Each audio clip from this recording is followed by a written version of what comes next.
World War I is of dashing young men fighting aerial battles full of glory and chivalry.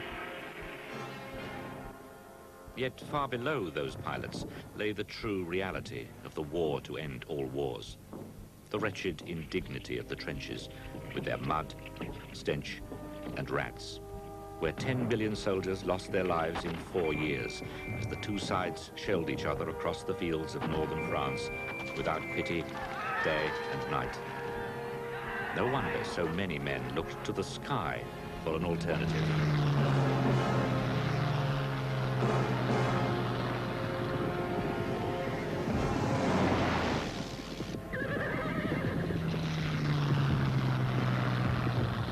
Life in the trenches in France was absolutely miserable. Quite apart from the Germans shooting at you by day and by night, we had to face the mud, we had to face the rats, but what we suffered most was the lack of space. We had to live, work, fight within a few yards, and all we could see between gaps in the sandbags was about 200 or 300 yards of wire, umpteen shell holes, and very seldom saw the enemy. So whenever we looked up in the air and saw this fortunate airmen maneuvering into the vastness of the sky, we were very envious. And when the army asked for volunteers to transfer to the Royal Flying Corps to become either observers or pilots, a large number of us immediately applied for a transfer.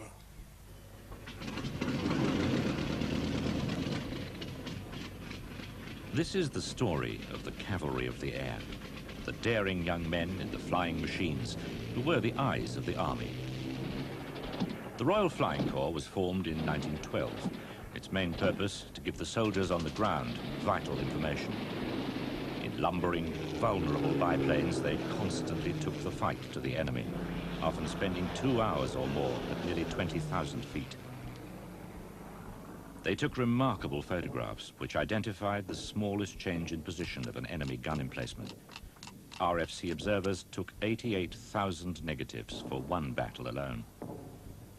Another duty was to bring down the German observation balloons, which, at the height of the war, were stationed at 2-mile intervals along the front, 170 of them. The fighters, remembered more romantically than the observation aircraft, evolved to protect the slower machines. The duties were numerous and exciting. We had to take photographs of the front line. We had to direct the fire of our batteries onto enemy targets. We had, which was very exciting to me, to bomb and machine gun German convoys or troops that we could see on the road. And what I think was particular to 8th Squadron, we were the first squadron to carry out experiments with the tanks. The tanks had rather restricted visibility, and they were particularly vulnerable when they went up a small hill or a big hill, because they didn't know what was on the other side of the hill. And we, as aeroplanes, as pilots, could go on the other side, see where these enemy batteries were, and bomb them and help the tanks that way. As the pilots carried out their soldiering duties over the battlefields, they endured constant danger from enemy fire. The pilots, so optimistic and patriotic when they arrived in France, were old at 19 and often dead before 20. Life expectancy for a pilot in the Royal Flying Corps in 1917 was down to 2 weeks. At best, the end would be swift. At worst, a slow death in a burning aircraft.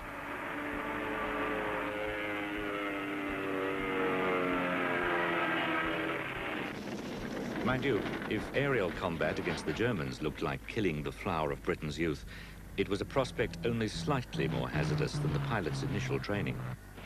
While some had the luxury of real lessons, many just had a book shoved in one hand and the joystick in the other. 15,000 aircraft were lost in training. Most who survived to witness action did so because they had a strong sense of preservation, and the makers had built the aircraft tougher than they looked.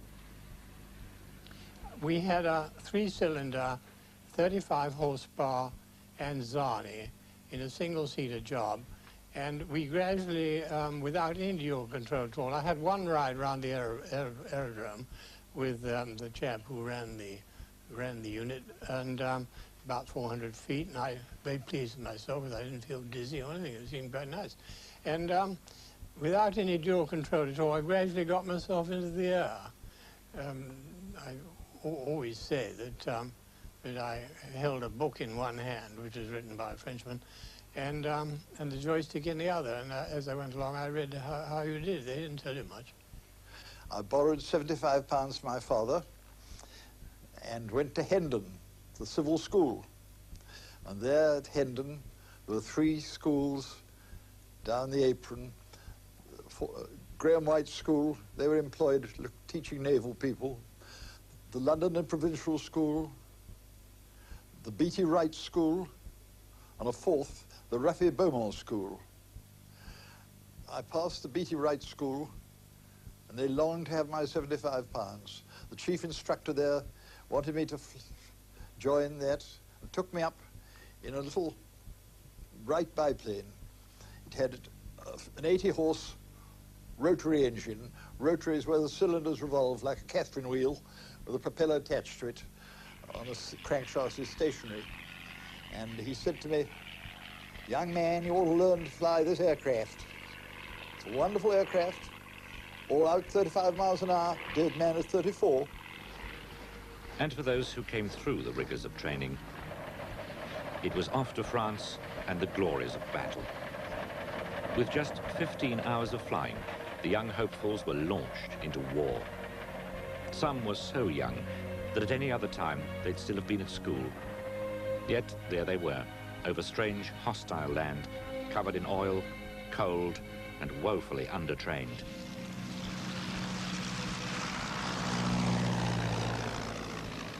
I never lost a young novice. I always had the new boy alongside me in the formation with a trained pilot outside him again. They were bewildered. They couldn't see. I can't tell you why. Eyes just don't adjust. The experienced pilot can see way into the distance. The new pilot sees absolutely nothing. And he hardly knows what's going on around him. So I made a particular point in watching those fellows. These are the fellows that were shot down. They were too easy, both sides probably. The experienced pilots lasted pretty well on the whole. When I got first over there, the CO, Major McLaren, he greets you and he says, "Well, Smith, if you can last the first 10 days, you'll be all right. We always lose out new lads in 10 days. And he said, all I can tell you about that is to fly close when you see the Germans coming. And, well, I'm still alive. If you lasted 10 days, the eyes did focus and the nerve did harden. They had to because, at least in the early days, the British pilots were flying inferior, much criticised aeroplanes. Compared with the enemy, some of the machines British hopes were built on were slow, cumbersome, vulnerable and short on firepower, like the BE-2C. Well, to fly it, it was like flying. It was like an old car, but it was it was very easy to fly, very stable. It was about as easy as anything that we had, but for war, it was all cockeyed. It had the pilot behind and the observer in front, all mixed up in his flying wires and struts and things. And these Fokkers used to come along with a steep dive, and one was particularly good at it. And they had no feel of fire at all. I mean, the pilot was probably an officer. That didn't make a difference anyway. But in any case, the gunner had very little chance of doing anything effective. We came out with better aircraft later on, with the gunner behind, and he was very much more difficult to attack. Well, the Germans had thought this out before. I'd been on B-2Es and B-12s, and then I had to do my so many hours on my operational machine, which was the one you flew in France, and that was the RE-8, which we called Harry Tate. I remember sitting in the cockpit on the tarmac, ready to take off, and my flight commander came up to me, and he said, "Now, don't forget, Johns, if you turn left, you catch fire, and if you turn right, you go into a spin." So I took off and flew straight on for a while, and then happened to stall my machine and got into a spin, and landed wingtip and nose. I was very relieved because I hadn't had my breakfast, so I ran into the mess and got my breakfast and watched the ambulance going to the wreckage of the machine. After that, let's see what happened. Do you know, it's such a long time ago that it's more of a dream to one than anything else. The aircraft improved, of course, and so did the pilot's tactics. And even though it took those early aircraft over half an hour to get to 20,000 feet, the advantage of height was enormous in surprising the enemy. But height brought a new enemy, and there's only one way to describe it. Bitterly, bitterly cold. Snow on the ground, frost. This was January, February 1917. And we covered all our faces with whale oil. We had face masks, goggles, big long gloves, boots, fleece-lined boots, long boots, well above the knee, fleece-lined leather coats, and even so it was jolly cold. Once I was flying about 12,000 feet, doing a reconnaissance. My observer wanted to do something to either the camera or the gun. He took his gloves off. So cold, he was in hospital for next day for several weeks. Frostbite. We all were touched with frostbite. Conditions on the ground in winter could be just as taxing as life in the air, especially if you were not an officer. I only can tell you about the time that I went to France with the original expeditionary force. And of course there were no camps. You just slept where you could, under the machine or anywhere else. And of course you never took your clothes off. In fact, when times did improve a bit, when you took your socks off, you took the skin off your feet with them. There was no camp as such, because in those days you could land in any field. It was harvest time and they'd cleared the sheaves out and the machines could land in a good-sized field. So you slept under the machine if you were a machine mechanic. I remember on one occasion during the winter waking up in the morning and the blanket lifted up as a solid board. It had frozen stiff with ice. That was part of our war. But pilots in the main were officers, and it was they who took to the air day after day. A popular music hall refrain of the day, Archibald Certainly Not, gave the slightly mocking nickname Archie to anti-aircraft fire, but no such scorn was heaped on the guns of the German squadrons. You hear pop, pop, pop, pop, you know, going off all the time. And you'd have a hit, you'd shoot at one and get him out of the way. When he was out of the way, you'd have to look round, see nothing was on your tail, and perhaps look for another. You got stoppages on them sometimes, but they're very complex business. And this Cagliostro firing through the propeller was the only way to shoot forward, and you'd blow your propeller off before we had that on it. But as long as you saw that your res between, say, 1,000 and 1150, you were all right, you could use it. But you couldn't go blazing away as you liked. You've got to be very careful. If possible, I always prefer to attack from the back. I have sometimes had to attack from the side. They allow for deflection. In fact, the first German enemy aircraft I shot down was was he came right across me. And I just pressed the button, you see, as he went across. I didn't even know I'd shot him down until the pilot who was flying with me, this was on a Sopwith pup, we were on Sopwith pups then, told me when I got back he saw him go down, out of control. Actual dogfights, where enemy pilots would skillfully pursue each other to the death, were rare. In fact, dogfights were mostly scruffy affairs, often ending with both pilots running gratefully for home. Dogfights, they came and they were over, and they lasted a very short time, a matter of minutes, as a rule, nearly always. Mind you, I don't mean to say that you wouldn't have another one in so many more minutes. I mean, some other formation would turn up and you'd have a couple of dogfights in a quarter of an hour, something like that. But they were very short when they lasted.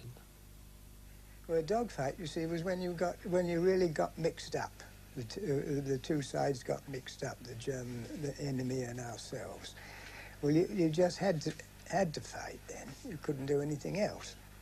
You'd realize he was shooting at you. You would see perhaps bits of your airplane coming away, or see bits of his tracer past your ear. And the thing to do, if you could, was to get on his tail.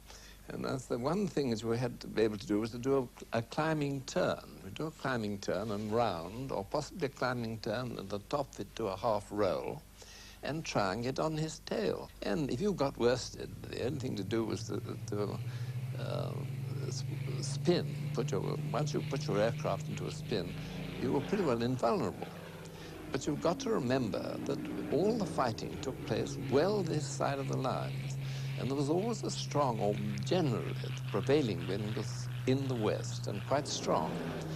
And if you started spinning down in a dogfight, you had very little chance of getting home. The thought of never getting home was, of course, seldom far away, a fact sometimes used to cruel effect. But this fellow Cosgrove, he's got interested with a young lady from the chorus of the Big Boys of Broadway. And he was engaged to a girl in Canada. And this girl used to write passionate letters to him. So he came to me. He said, Jimmy, he said, will you write a letter? I'll dictate it. How I'd die, you know, say that we'd gone over the lines, and I'm very sorry to say that we were attacked by the Germans, and poor old Cosgrave was shot down in flames. He had a terrible death. So I said, I'm not writing that. Oh, no. So he wrote it backhanded. His handwriting took no end of time and sent it to this girl. And do you know, the next raid he was on, he wrote his death, exactly in detail.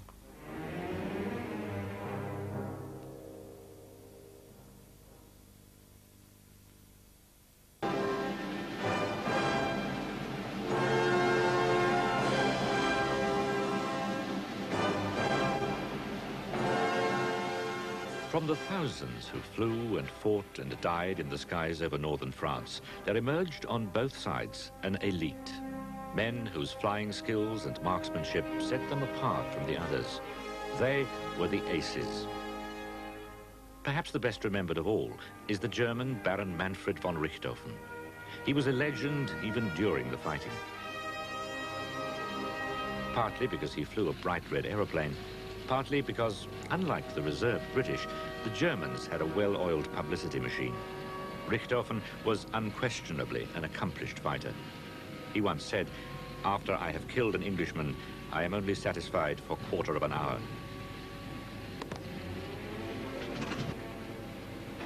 Many of his 80 kills, though, were clumsy British reconnaissance aircraft, impotent against his squadron's firepower. I never liked Richthofen. I talked as a boy of 18. What do you know? But one has prejudices, one has feelings. He was can you tell me the right word for bullshitter? Anyhow, he rather threw his weight about. He had a chap looking after his tail most of the time. And he was unattractive. They went for publicity, so did the French, so did the Americans, hard as they could, and they made heroes all over the shop. And we were part of the army, said, well, we don't make heroes of all the chaps in the trenches, they weren't going to make heroes of our flying chaps either. Anyhow, that's how it was. So these boys, these German boys were tremendous heroes. They made an enormous splash in Germany when that Jester claimed to have shot down 200 enemy aircraft, that's us, in 11 months. But it's not appreciated that 56 Squadron shot down 200 aircraft in 5 months. Now, that's never known, I mean, because we never publicized and never went in for this sort of publicity. Well, in 1917, certainly, when I had this offensive, what's called offensive patrols on an old 1.5 strutter, I'd see up in the sky, when I went over perhaps 12,000 feet, up in the sky in the sun, always with the sun, Richthofen Circus. They were fighters, all painted wonderful gaudy colors, looping and rolling like a lot of puppies, waiting in the sun for us. And when they saw we were over their side of the lines, down they'd come.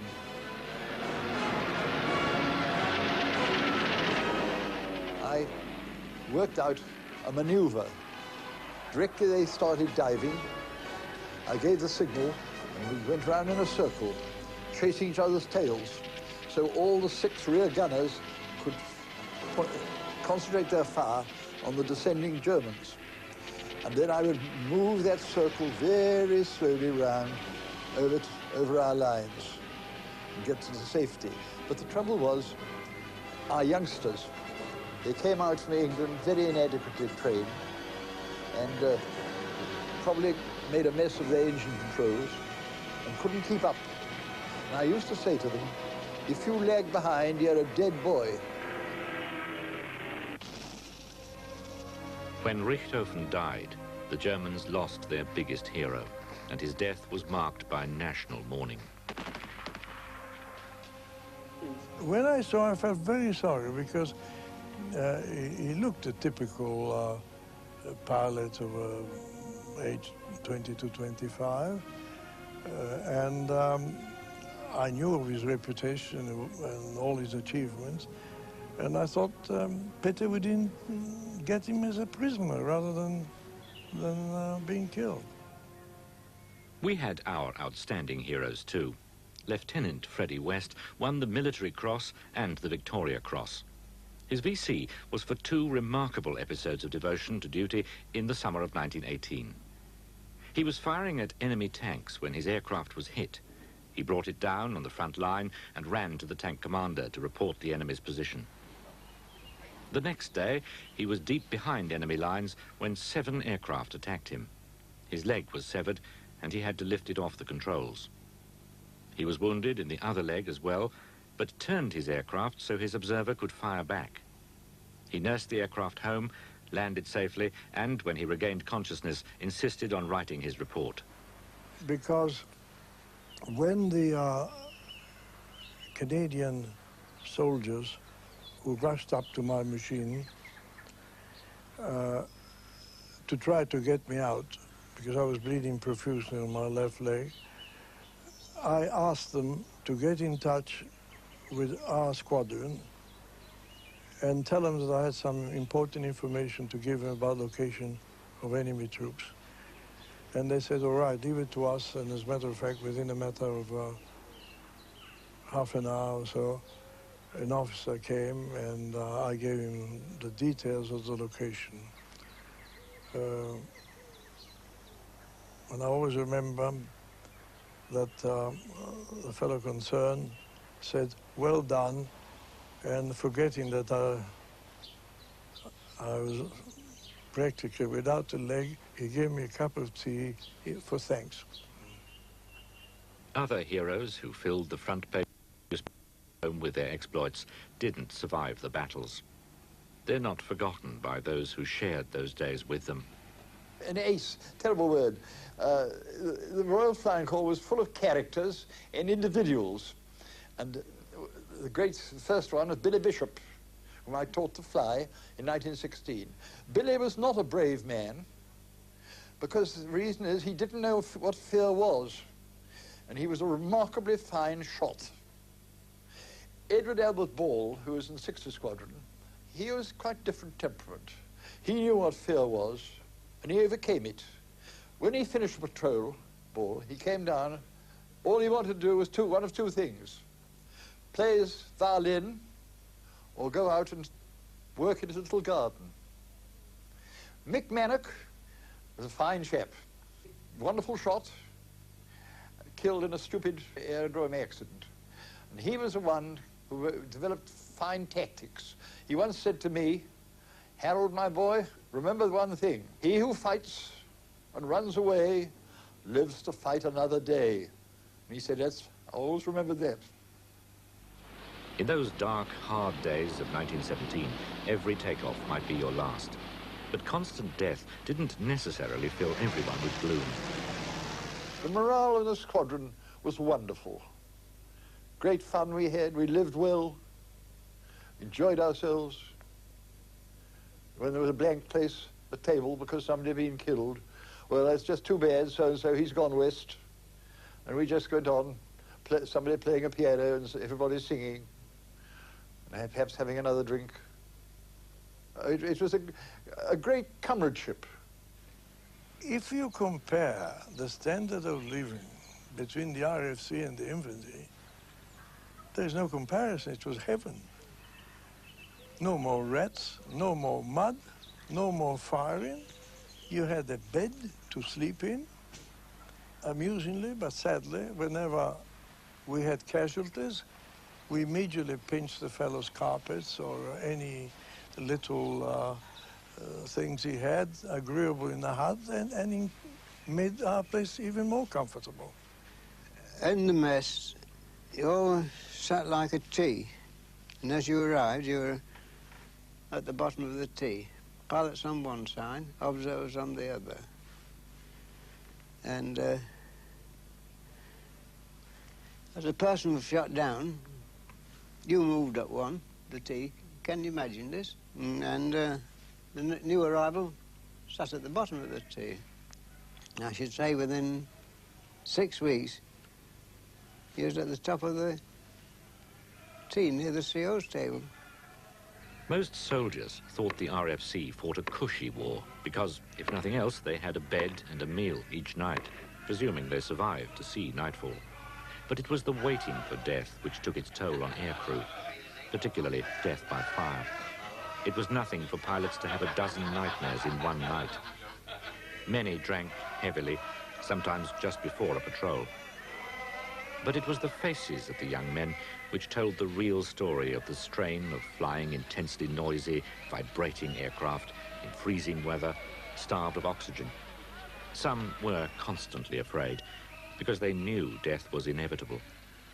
Afraid? I don't think I can remember a second when I wasn't scared to death. But once I was in the air, I was fine. But going to the machine and just taking off, once I was up a few thousand feet, that was it. One was fine. And at night, you were kept awake at nights. I was, quite a bit, thinking of what might have happened during the period that I was up, you see. And that didn't help either, because it took you a long time to get to sleep, you see. But in the mornings, you were generally all right. We used to have a lot of sing-songs at night. We had a chap who was a most amusing fellow who would write words to all sorts of old songs, and most indecent words, the most part. And we got to learn these, and we all shouted them out. We had a good deal to drink. We drank a lot, there's no doubt about that. We certainly did drink a great deal. Much more like, like to think of now, more than people I think did in this last war. I suppose it was there, and you wanted to relax, and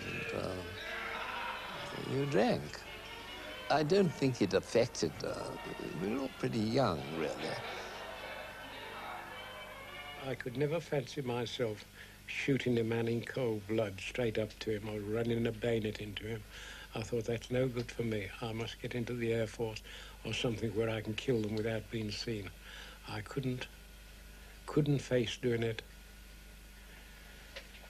I don't know whether I'm strange, but that's just my feeling, and that's why I joined the Flying Corps instead of the infantry. One day, when I was doing my circle of my 1.5 strutters, I looked at the chap on my left, just in front of me, and I suddenly thought, hello, all the canvas on your fuselage side has been ripped by a bullet, because there it was, all just hanging down. Then I thought, what's that straw, bundle of straw? And I looked again, and the straw moved. It was the start of a fire in the petrol tank. And of course, a moment after, somebody came after me, and I was upside down or something after something. And I remember seeing just a flaming wreck go down, and a little yellow coat. One of them obviously jumped out, turning over and over and over. And that's as near as I want to see men die. Every night, some RFC men experienced awful nightmares of going down in just such a flamer. Unlike every generation of fighter pilots since, these men had no chance to escape. Parachutes were only available to men in observation balloons. The powers that be reckoned a serious epidemic of cowardice might set in if they were given to pilots. No, none of us had parachutes, and nor did the Germans. Just in 1918, the Germans started, some of them, very few, having parachutes. But they were not what we call free parachutes, FRW, free parachutes, which we have today, where you jump out and you pull the ripcord. They were like an umbrella rolled up into an umbrella case.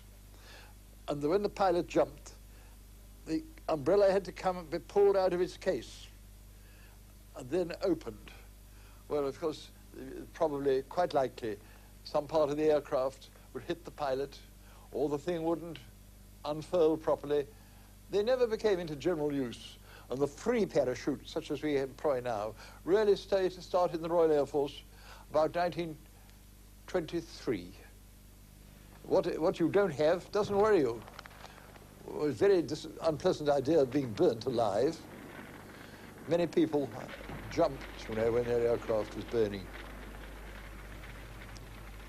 The rumour was, I don't know, but the rumour was that most pilots took a pistol up with them because in the Flying Corps you were not provided with parachutes, and if your plane did catch on fire, it was a more pleasant alternative.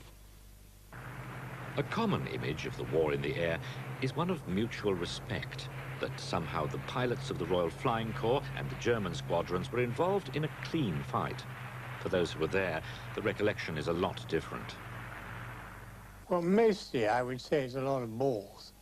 I think in the early stages of the war, 1914, perhaps early part of 1915, they used to pot at each other with sporting rifles or something like that, and they would miss and they would probably wave and that sort of stuff. But I never waved to a Hun.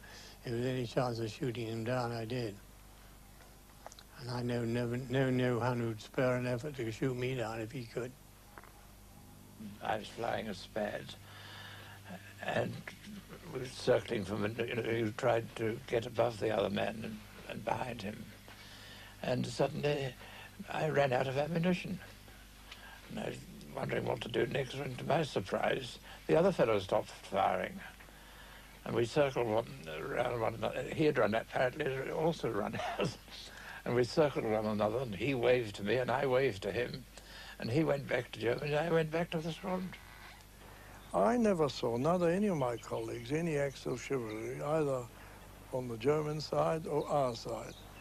But I can give a bit of experience about myself, because when I was shot down and I was very badly wounded, the German pilot dived on us 2 or 3 times, firing his guns to make certain that we would be out of action. Well, I have no ill feeling against this German pilot because, after all, what is war? You're going to war to kill your enemy. And this is what this German officer was trying to do. And as I say, I personally never witnessed an act of chivalry. So no love was really lost between the protagonists. But all these men were pioneers, and the common bond they shared was a love of flying. The lovely mornings when we used to go up early and fly above the clouds, and you saw this, you had this beautiful view of the clouds beneath you, do you know? And not far beneath you, because you just managed to get above them, to see this ripple, and so near each other that you felt you could walk out, you know, and just walk along on them. It was a wonderful feeling, that. But you couldn't, you see, because you'd have a drop of 3,000 or 4,000 feet. It's the most exciting thing to fly an aeroplane. You see the world different. Down below you, you think poor mortals on their feet or motor cars or something. You get a feeling of moral superiority over the rest of mankind who doesn't fly. Once having been bitten by the joy of flying, it's with you for your life. These early pilots really were the first of the few. And should the horrors of war come again, as they did in 1939, then war in the air will once again be in the hands of just a few.